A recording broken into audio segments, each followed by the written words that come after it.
2025 సెప్టెంబర్లో మనకు చంద్రగ్రహణం అనేది ఏర్పడుతుంది. ఈ సంవత్సరంలో ఇదే ఆఖరి చంద్రగ్రహణం అని మనం చెప్పవచ్చు. ఈ చంద్రగ్రహణం వల్ల చాలా రాసుల వారికి 6 నెలల పాటు కలిసి వస్తుంది అని కూడా చెప్పవచ్చు. మరి ఈ చంద్రగ్రహణం ఎలా ఏర్పడుతుంది, ఆ 6 రాసులు కలిసి వచ్చేవి ఏంటి, ఇప్పుడు మనం ఈ వీడియోలో తెలుసుకుందాం. సనాతన ధర్మం ప్రకారం గ్రహణానికి సంబంధించి అనేక పురాణాల కథలు ఉన్నాయి అని చెప్పవచ్చు. సూర్య చంద్ర గ్రహణాలకు రాహు కేతువులు మింగడం వలన గ్రహాలు ఏర్పడతాయి అని పురాణాలు చెబుతున్నాయి. అందుకని ఈ గ్రహణ సమయంలో కష్టకాలంగా పరిగణిస్తారు. హిందువులు గ్రహణ సమయంలో కొన్ని మంత్రాలను జపించడం, దాన ధర్మాలు చేయడం వంటివి చేస్తూ ఉంటారు అని చెప్పవచ్చు. ఈ సాంప్రదాయం మనకు ఇప్పటి నుంచే కాదు, ఆధ్యాత్మికంగానే కాదు, శాస్త్రీయంగా కూడా విశేషమైన ప్రాముఖ్యత ఉంది అని చెప్పవచ్చు. ఈ సెప్టెంబర్ నెలలో 7వ తేదీన చంద్రగ్రహణం ఏర్పడనుంది అని అందరికీ తెలుసు. ఈ గ్రహణం భారతదేశంలో కనిపించనుంది. ఈ గ్రహణం కొన్ని రాసుల వారికి చాలా వరకు అదృష్టాన్ని తెచ్చిపెడుతుంది అని కూడా మనం చెప్పవచ్చు. సెప్టెంబర్ 7వ తేదీ 2025 ఈ ఏడాది ఇది చివరి చంద్రగ్రహణంగా మనం పరిగణించవచ్చు. మన దేశంలో కనిపించనుంది అని చాలా వరకు చెబుతున్నారు. ఈ చంద్రగ్రహణం 9:50 నిమిషాలకు ప్రారంభమయ్యి 1:26 నిమిషాలకు ముగుస్తుంది. అంటే ఈ గ్రహణం దాదాపు 3:30 నిమిషాల పాటు రాత్రి ఉంటుంది. ఈసారి ఏర్పడే చంద్రగ్రహణం సంపూర్ణ చంద్రగ్రహణం కాబట్టి దీనిని బ్లడ్ మూన్ అని కూడా అంటున్నారు. ఈ చంద్రగ్రహణం వల్ల కొన్ని రాసుల వారికి చాలా మంచి ఫలితాలు కనిపిస్తూ ఉన్నాయి. అంతకంటే ముందు ఈ చంద్రగ్రహణం ఎలా ఏర్పడిందో ఇప్పుడు మనం తెలుసుకుందాం. పూర్వం దేవతలు దానవులు కలిసి సముద్ర మదనం చేశారు. ఆ మదనంలో అమృతం అనే అమూల్యమైన ఔషధం వచ్చింది. దాన్ని తాగితే ఎప్పటికీ మరణం రాదు. ఆ అమృతాన్ని విష్ణుమూర్తి మోహిని అవతారంలో తీసుకొని దేవతలకు మాత్రమే పంచారు. అయితే రాహు అనే దానవుడు దొంగచాటుగా దేవతల వరుసలో కూర్చొని అమృతం తాగేశాడు. ఆ సమయానికి సూర్యుడు, చంద్రుడు ఆ దానవుడిని గుర్తించి విష్ణువుకు చెప్పారు.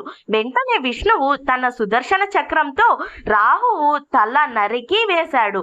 అప్పటి నుంచి రాహువు శిరస్సు, కేతువు శరీరం వేరువేరుగా గ్రహాలుగా మారిపోయింది. రాహువుకు, కేతువుకు అమృతం రక్తంలో కలిసినందున వారు మరణించలేదు. కానీ సూర్యుడు, చంద్రుడు తమను బయట పెట్టారని ఆగ్రహంతో రాహువు వారిని మింగేయడానికి ప్రయత్నించారు. అలా చంద్రుడు రాహువును నోట్లోకి వెళ్ళినప్పుడు మనకు చంద్రగ్రహణం కనబడుతుంది. చంద్రుడు పూర్తిగా మింగబడితే సంపూర్ణ చంద్రగ్రహణంగా పరిగణించవచ్చు. కొంత భాగం మాత్రమే కప్పబడితే అర్ధచంద్ర గ్రహణం అని చెప్పవచ్చు.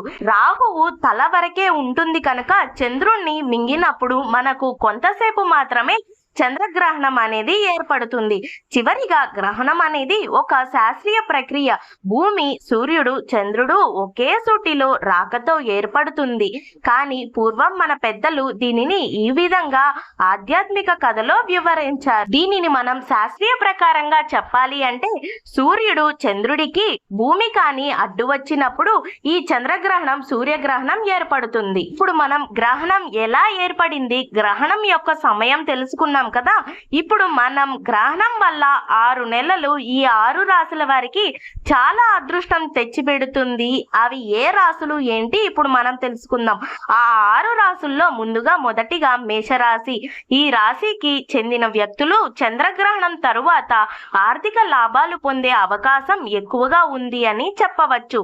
ఏ పని మొదలు పెట్టినా ఎటువంటి అడ్డంకులు లేకుండా విజయవంతంగా పూర్తి చేస్తారు. ఉద్యోగులకు జీతం పెరుగుదల కనిపిస్తుంది. వీరు తమ పూర్వీకుల ఆస్తిని పొందే అవకాశం చాలా వరకు కనిపిస్తూ ఉంది. నిరుద్యోగుల ఉద్యోగం కోసం చేసే ప్రయత్నాలు ఫలిస్తాయి అని చెప్పవచ్చు. మొత్తానికి ఈ రాశి వారికి చంద్రగ్రహణం తరువాత పట్టిందల్లా బంగారంగా మారుతుంది అని చెప్పవచ్చు. కుటుంబ సభ్యులతో సంతోషంగా గడుపుతారు. తరువాత 2వ రాశి వృషభ రాశి. ఈ రాశి వారికి చంద్రగ్రహణం తరువాత శుక్రబలం పెరుగుతుంది.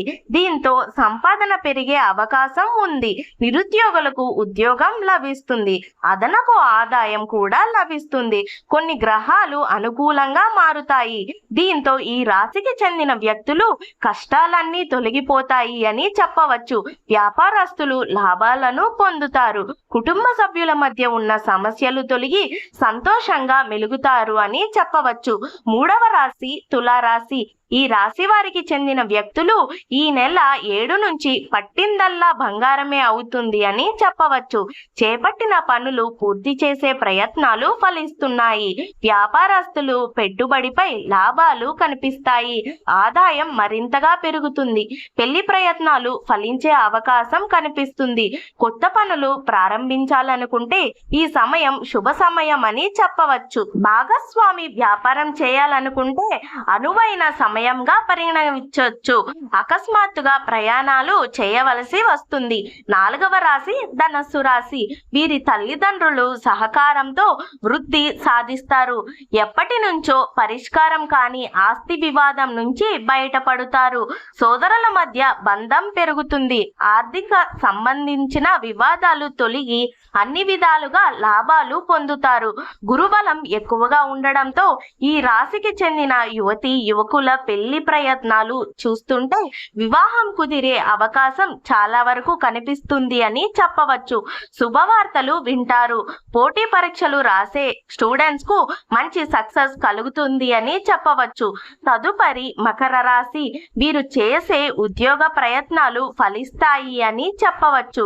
ప్రయాణాల ద్వారా లాభసాటిగా కనిపిస్తుంది. నిరుద్యోగులకు మంచి ఉద్యోగం లభించే అవకాశం కూడా చాలా వరకు కనిపిస్తుంది అని చెప్పవచ్చు. ఆకస్మిక ధనలాభం పొందుతారు. అదే సమయంలో ఖర్చులు విపరీతంగా చేస్తారు. వస్తువులు కొనే విషయంలో ఆచితూచి వ్యవహరించాలి అని చెప్పవచ్చు. ఈ చంద్రగ్రహణం వల్ల మకర రాశి వారు మాత్రం కొంచెం జాగ్రత్తగా ఉండాలి అని చెప్పవచ్చు. చివరిగా మీనరాశి. ఈ మీనరాశి వారికి వీళ్ళ తల్లిదండ్రుల సహకారంతో వృద్ధి సాధిస్తారు. ఎప్పటి నుంచో పరిష్కారం కాని ఆస్తి వివాదం నుంచి బయటపడతారు అని చెప్పవచ్చు. సోదరుల మధ్య బంధం పెరుగుతుంది. ఆర్థిక సంబంధించి వివాదాలు తొలగి అన్ని విధాల లాభాలు పొందుతారు అని చెప్పవచ్చు. గురుబలం ఎక్కువగా ఉండడంతో ఈ రాశికి చెందిన యువతి యువకులకు పెళ్లిళ్ల ప్రయత్నాలు చేస్తుంటే వివాహం కుదిరే అవకాశం చాలా వరకు కనిపిస్తుంది అని చెప్పవచ్చు. శుభవార్తలు వింటారు. పోటీ పరీక్షలు రాసేవారు మంచి సక్సెస్ పొందుతారు అని చెప్పవచ్చు. స్వస్తి. ఇక్కడితో ఈ చంద్రగ్రహణం వల్ల కలిసి వస్తున్న ఈ 6 రాశులు ఇవే అని చెప్పవచ్చు. ఓకే ఫ్రెండ్స్, ఇందులో మీ రాశి కూడా ఉందా? అయితే మీ రాశి ఏంటో తప్పకుండా కామెంట్ చేయండి. ఈ వీడియో కానీ మీకు ఖచ్చితంగా నచ్చినట్టయితే నా ఛానల్ ని సబ్స్క్రైబ్ చేసుకోండి. రేపు ఒక ఇంట్రెస్టింగ్ వీడియోతో మీ ముందుకు వస్తాను. ఇలాంటి ఇంట్రెస్టింగ్ వీడియోల కోసం, ఇన్ఫర్మేటివ్ వీడియోల కోసం నా ఛానల్ ని సబ్స్క్రైబ్ చేసుకుని వాచ్ చేస్తూ ఉండండి. Thank you for watching Teju epic book. Please subscribe.